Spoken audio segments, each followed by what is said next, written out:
Vem cá, Matheus. Vem cá. Vem aqui, rapidinho. Vem aqui. Vem aqui. Vem aqui. Vem aqui. Fala, galera. Mais um papo trabalhista. Matheus. Pronto, essa é a entrada. Mais um tricolor, meu Deus do céu. Fala, galera. Marcos Dias. Fabiano Luzes. É um grande prazer a gente estar junto de novo, né, no nosso Papo Trabalhista. E hoje a gente vai discutir um tema polêmico. Vamos falar desse tema mesmo, Fabiano? Tem certeza? Eu vou fazer o quê? O pessoal tá pedindo, a gente... É um tema que é engraçado. Eu dou muita aula em graduação, né? Tem lá os meus alunos lá da Cândido Mendes e eles sempre perguntam, professor, o que é melhor, ser advogado ou ser juiz? Né? Aí vem sempre aquela pergunta, quem ganha mais, advogado ou juiz?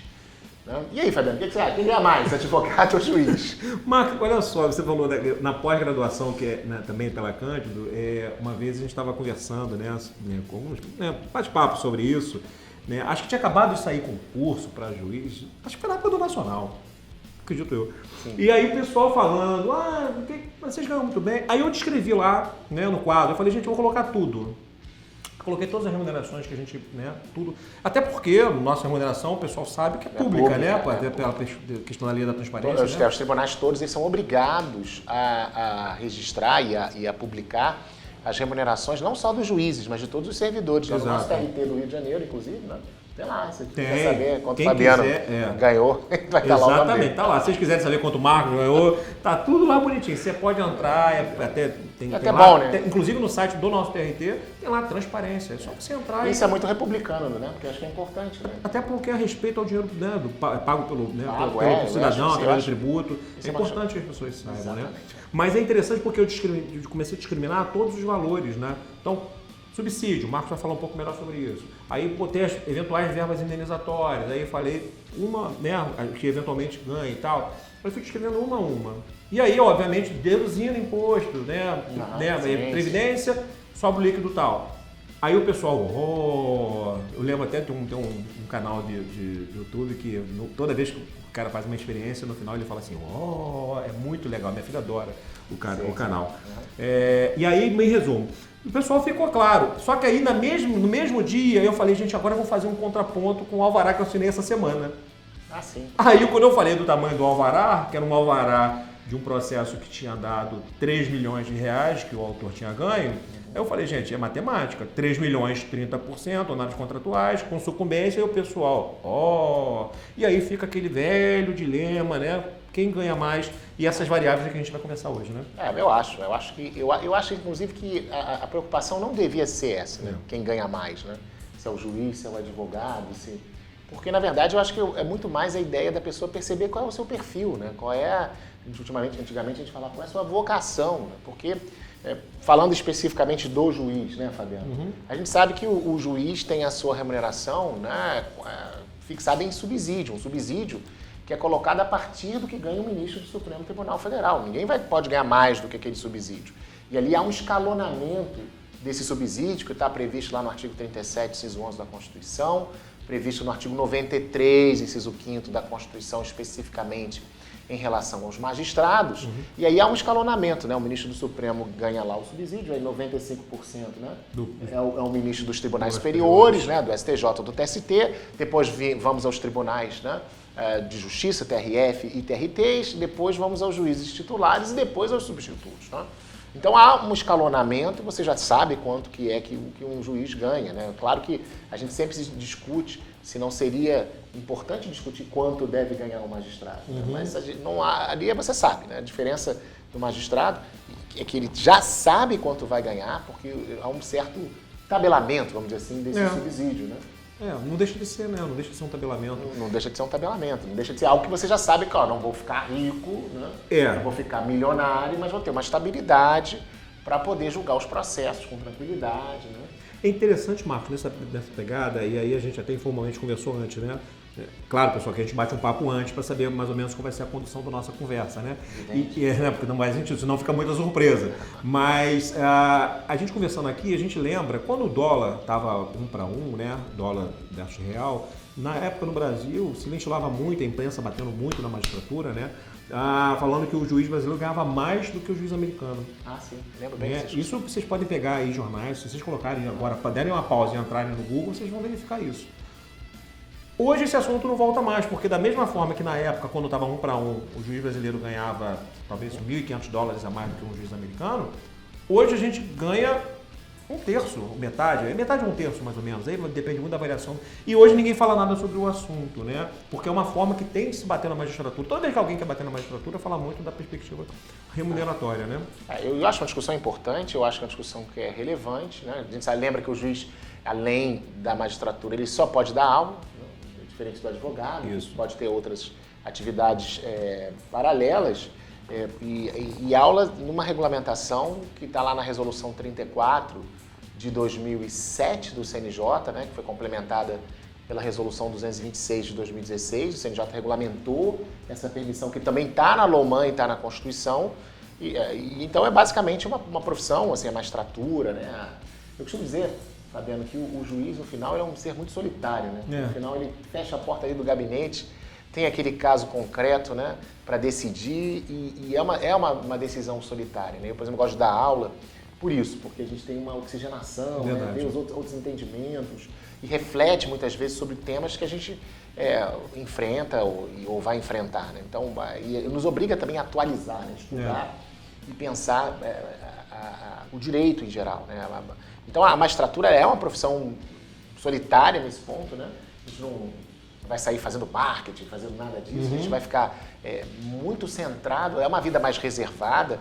O CNJ editou lá o Código de Ética da Magistratura, com uma série de princípios, né, de deveres, né, baseados lá em Bangalore, né, na Carta de Bangalore, nessa proteção da própria atividade judicial. É uma profissão relevante, muito importante, né, mas que exige, a meu ver, se você está pensando em remuneração para ser juiz, se você está pensando, vou ser juiz que eu vou ficar rico, todos os meus problemas vão acabar, me desculpe, querido. A gente precisa de juízes que tenham vocação, né? Juízes que entendam que estão ali para fazer justiça, que são agentes políticos do Estado, sim, mas são, antes de tudo, servidores públicos, que devem estar disponíveis, que estudem, que se atualizem e que honrem, né, a toga, né? Eu acho que é isso, né, Fabiano? Sim. Eu penso muito nisso, assim, com toda vez que eu tô com algum problema, né? Hoje mesmo, a gente tá gravando aqui, mas eu tô fazendo audiência também. Numa sexta-feira. E aí o PJE teve mais um problema. Cara, eu fiquei lá, fiz audiência, fiquei até o final, tentei, e de 5 audiências fiz 3 acordos. Dentro dessa missão que a gente tem, né? De tentar ouvir, de solucionar o conflito, de não fechar as portas àqueles que batem, né? Principalmente a gente que é da Justiça do Trabalho, né? Que é uma justiça que é muito próxima do povo, né? Das pessoas que procuram a justiça com um anseio realmente de receber isso, né? De receber justiça. Então, na minha visão, acho que quem pensa em magistratura tem que pensar em subsídio, tem que pensar em dar aula, né? Que o máximo que você pode fazer é dar aula e o que mais? Não, e é interessante porque a questão da aula, e aí para o pessoal ficar muito claro disso, a aula ela não pode ser em horário incompatível com a atividade, com certeza. Ela tem que estar adequada, você não pode sair dando aula, por exemplo, se você dá aula 10 horas por dia, é óbvio que você não está trabalhando no tribunal. É muito importante deixar claro que a magistratura é a nossa atividade fundamental. Eu dou a aula com o Marcos também, mas ela é uma complementação do nosso dia, até por isso tudo, né? É claro, né? Tem um aspecto remuneratório? Tem, mas tem um aspecto muito de oxigenação, como o Marcos colocou. Mas quando a gente vai do contraponto, pessoal, e aí falando da questão da advocacia, é importante a gente pensar o seguinte: da mesma forma que o Marcos colocou que existe um, entre aspas, tabelamento, esse tabelamento não existe para a advocacia, né? Então, eu costumo dizer que a advocacia, o direito de uma forma geral, né, quando a pessoa faz direito, eu dou palestra na universidade, eu costumo dizer que a faculdade de direito é um corredor com portas infinitas, porque você pode fazer concurso público, e só de concurso público você tem assim, é um universo enorme, magistratura estadual, federal, do trabalho, você pode ser delegado de várias esferas, você pode fazer concurso para procurador, você pode fazer concurso, um monte de coisa, tá? Não vou ficar enumerando aqui porque não é o objeto. E aí a gente sai da atividade pública e vai para a privada. Você tem diversos ramos que já existem e outros que estão em construção, né? Você tem, por exemplo, tudo bem que a gente está falando para o pessoal da área trabalhista, mas a gente tem direito cibernético, né? Eu fiz audiência um dia com um advogado que é especialista só nessas empresas de tecnologia, mas principalmente os sites. certeza. É uma outra dinâmica e o advogado se especializou, vem de São Paulo, ele roda o Brasil inteiro, porque ele é especialista nessa temática. Não por conta do direito em si, mas principalmente porque ele se especializou no fato social vinculado àquele trabalho. São jovens, são pessoas que têm uma dinâmica normalmente não vinculada a uma determinada jornada, são pessoas... É uma outra pegada. Então a gente acaba ganhando um campo enorme de possibilidades.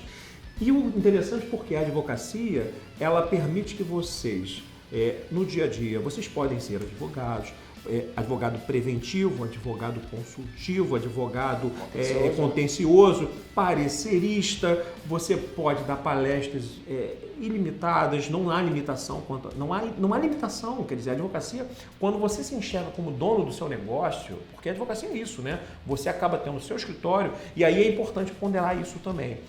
A gente conversa com muitas pessoas que dizem, mas eu trabalho no escritório X. Claro, se você trabalha no escritório de alguém, é óbvio que você vai ter uma limitação remuneratória, que é quanto o escritório vai te pagar, né? Eu lembro de alguns colegas no passado que caminharam em sentidos opostos. Alguns foram para algumas bancas, cresceram nessas bancas e estão bem hoje. Outros que foram fazer outro tipo de atividade e aí com relação à remuneração talvez não tenham caminhado tanto. E tem outros que foram em carreira solo, construindo seus escritórios, né? E aí, esse pessoal que no começo ganha muito mal, no médio prazo, eles hoje estão muito bem, obrigado. Diga-se de passagem, ganham bem mais do que a magistratura. Então é importante pensar, gente, no final das contas, o seguinte, a advocacia, e aí a gente vai voltar para o que o Marcos falou, né? Claro que cada um de nós, a gente tem que pensar primeiro o que eu gosto de fazer, qual é a minha vocação. Eu gosto de estar, né, atendendo todo mundo, porque fazer o direito é atender pessoas.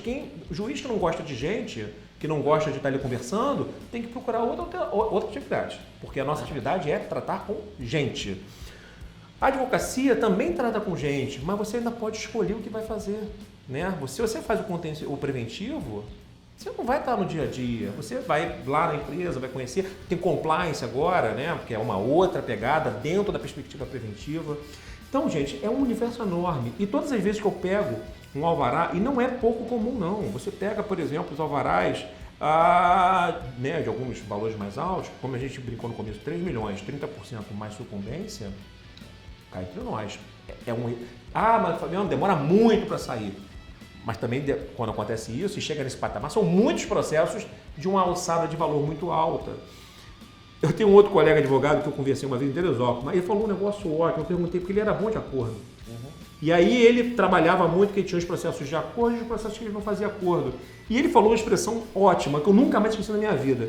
É óbvio que ele não botava o direito dele à frente do cliente. Mas ele falou a expressão assim, Fabiano, eu faço acordo, sabe por quê? Onde pinga não seca. Tem uma expressão ótima, onde pinga não seca, porque quando ele faz vários acordos, ele mantém na cabeça dele uma remuneração. Uma remuneração fixa. Né? Mas o fundamental e aí é importante que cada um saiba, até pela perspectiva ética, né, de todos nós, né, sempre colocar o direito do cliente à frente da nossa própria intenção, das nossas próprias pretensões, né? Me permite um adendo aqui, Fabiano. Eu me lembro, uma vez eu dava aula para um aluno num curso preparatório para magistratura, que é muito preparado, ele era realmente acima da média, né? Muito preparado. Eu falava para ele, passar para você a questão de tempo, né? A questão de tempo, porque está preparado, você tem todo o conhecimento, já tinha um certo tempo de advocacia, e tempos depois ele sumiu, né? Um tempo depois eu encontrei esse advogado, e aí ele falou assim, doutor Marcos, eu não quero mais fazer concurso. Mas por quê? Porque ele, no escritório que ele estava, ele se tornou o cara dos recursos de revista. Você que está me assistindo e que é advogado trabalhista militante, você sabe o quão difícil é fazer um recurso de revista. É verdade. Né? Que é um recurso técnico, que é um recurso que exige conhecimento da jurisprudência nacional, da própria legislação, né? Que exige toda uma capacidade de pré-questionamento que vem anteriormente à própria interposição do recurso de revista. E ele se tornou especialista, ele é o cara do escritório. Ele era tão essencial que o dono do escritório deu... Ele queria sair, né? Eu não vou sair, não, eu dou o salário que você quiser. Ele tem uma remuneração maior que o subsídio do ministro do Supremo. Olha aí. Para que ele vai fazer um concurso para ser juiz substituto ou para ser procurador do trabalho, né? Mas isso porque ele achou um nicho, ele achou... Ele era bem preparado, né? Aquela ideia que a gente sempre vem batendo com vocês, que o advogado bem formado sempre tem lugar. Ele simplesmente achou um nicho, se tornou especialista em recurso de revista. O que ele faz no escritório dele? Todos os recursos de revista. Tudo com ele. entendeu? E hoje ele tem uma remuneração muito grande. Essa visão de saber qual é o meu lugar, de ter um nicho, né? Sabe, se for, pode ser inclusive a magistratura, se você tem vocação. É mais importante, no meu sentir, do que você ficar preocupado com valores, né? Com quanto eu posso pegar, porque isso é muito, muito circunstancial. Talvez a magistratura tenha mais estabilidade, né? Então aquela pessoa que gosta mais da estabilidade, sim, que tem uma vocação para a segurança jurídica, que gosta de pensar o direito, quer ter mais autonomia nesse ponto, talvez seja o caminho a magistratura. Mas você que é empreendedor, né? Você que é um visionário, né? Muitos advogados acham nichos específicos, né? E tem muito sucesso, talvez o seu lugar seja a advocacia. Mas, olha, sempre lembrando que o Fabiano colocou e pontuou, a meu ver, muito bem, pensando sempre no direito do cliente, pensando sempre na justiça e em criar uma sociedade mais justa e solidária. É isso aí, Marco. Gente, esse assunto é um assunto enorme. Se a gente ficar falando aqui sobre as especificidades, a gente, né? Até porque a gente, como a gente falou no começo, a gente programou uma coisa e já esticamos para várias coisas que a gente não tinha conversado. Pois é. Mas o mais importante é que você reflita sobre isso. É importante você pensar, né? Olhar para dentro de si, pensar no que você faz, no que você gosta e não ter medo, porque, mais uma vez, depende, claro, é circunstancial, o mercado tá ruim, não tá ruim, né? Eu não gosto muito de reclamar, eu sempre penso assim, eu gosto de pegar um limão e fazer uma limonada ou uma caipirinha, se você gosta de tomar um negocinho, né, para dar uma alegrada. Mas é importante você pensar nisso, o que te faz feliz, quais são os seus objetivos de vida e brigar por aquilo. E se você está aqui no nosso dia a dia acompanhando, pelo menos uma coisa a gente já sabe, você está querendo saber o que está acontecendo, está querendo despertar uma curiosidade, está querendo se qualificar dentro da sua profissão. E isso já é o primeiro caminho para você saber onde você quer chegar. É isso aí, querido. Então, não se esqueça de se inscrever aí no nosso canal. Esquecemos de falar no começo, hein? Pois é.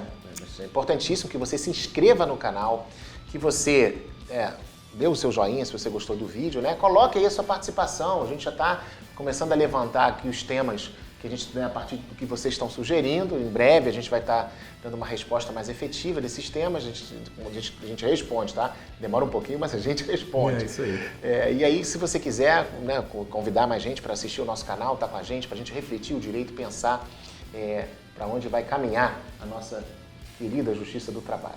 Tá certo, querido? Lembrando, como a gente sempre gosta de falar, né, Fabiano? Conversando, a gente se entende. Grande abraço. Grande abraço.